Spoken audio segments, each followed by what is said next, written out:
¿Qué es el ciclo de Carnot?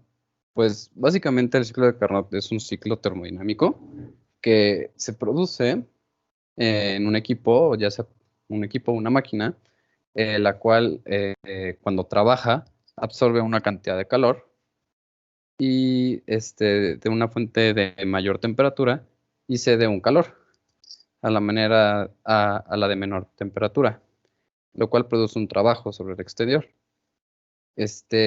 Bueno, aquí como podemos ver en el esquema, la máquina absorbe calor desde la fuente caliente, que es la T1, en este caso, y, y cede calor a la máquina fría, la cual es la temperatura 2, que está de color eh, azul, y esto lo que hace es que produce un trabajo. Para que podamos entender un poco más esto, he decidido pues poner el ciclo. Y bueno, el ciclo de Carnot consta de 4 etapas. Dos procesos de los que tiene son isotermos, lo cual hay una temperatura constante, y hay dos aislados, que son adiabáticos. Significa que no hay ningún tipo de temperatura.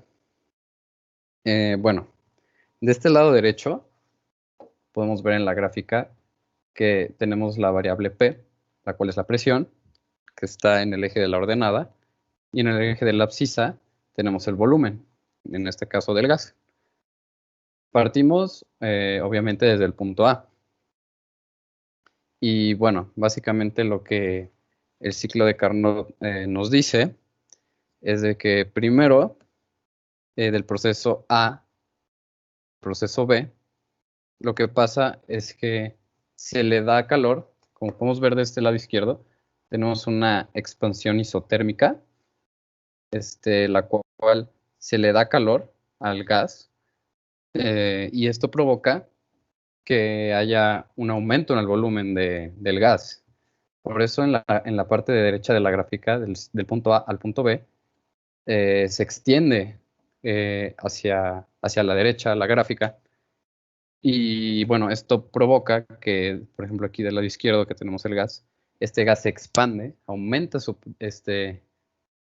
temperatura, lo cual hace que tenemos aquí la temperatura 1, la cual es la caliente, y lo que hace es que sube el pistón, y este es el proceso isotérmico porque hay una temperatura constante. Sin embargo, después se deja de administrar calor, por lo cual hay una expansión, sigue habiendo una expansión, pero es este tipo de expansión, que es del punto B al punto C, es adiabática. Esto significa que no hay ninguna temperatura, sin embargo se sigue expandiendo el, el, el volumen, sigue expandiéndose un poco más. Sin embargo, aquí, como ya no hay una temperatura, que se le, o sea, perdón, como ya no se le está implementando calor, lo que pasa es que el gas se empieza a enfriar y va de la temperatura 1 que tenemos aquí, que es la roja, la caliente, a una temperatura 2, la cual disminuye su temperatura. Después de esto, vamos a la compresión isotérmica, que es del punto C al punto D, en el cual ya la temperatura, bueno, se pone en contacto con el sistema de la fuente de calor de la temperatura 2 y el gas comienza a comprimirse, pero no aumenta su temperatura porque va cediendo el calor a la fuente fría, lo cual es la otra máquina. Y al no cambiar su temperatura, pues tampoco lo hace la energía interna, y lo que pasa es que el volumen del gas empieza a disminuir.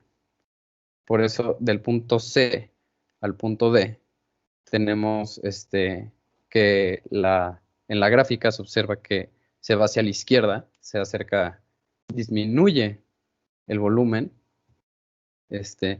Sin embargo, por esto la presión aumenta, tenemos un aumento de la presión aquí. Y Después sigue el proceso del punto D al punto A. Aquí podemos, o sea, es como son las flechas las que nos van llevando por este proceso. Del punto D al punto A, hay una compresión adiabática.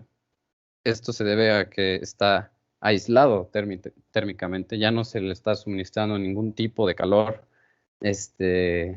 no hay una temperatura constante, y esto hace que del punto D al punto A, el sistema evoluciona, se comprime, y como se comprime, la temperatura del gas vuelve a aumentar la temperatura del gas, y llega a su estado inicial. Esta energía, pues como aumenta y el calor es nulo, pues regresamos al punto A, en el cual es donde partimos, y este ciclo se puede llevar a cabo muchísimas veces, pero como se observa aquí en las imágenes, primero es una expansión, donde se le suministra calor, una disculpa. Sigue habiendo una expansión en la segunda imagen. Sin embargo, ya no se le administra una temperatura constante. Luego se comprime y de esta manera, en el paso 3 del C al D es cuando, como yo dije anteriormente, es cuando va cediendo el calor a la fuente fría. Y bueno, esto es el ciclo de Carnot. Espero haya quedado claro y muchas gracias.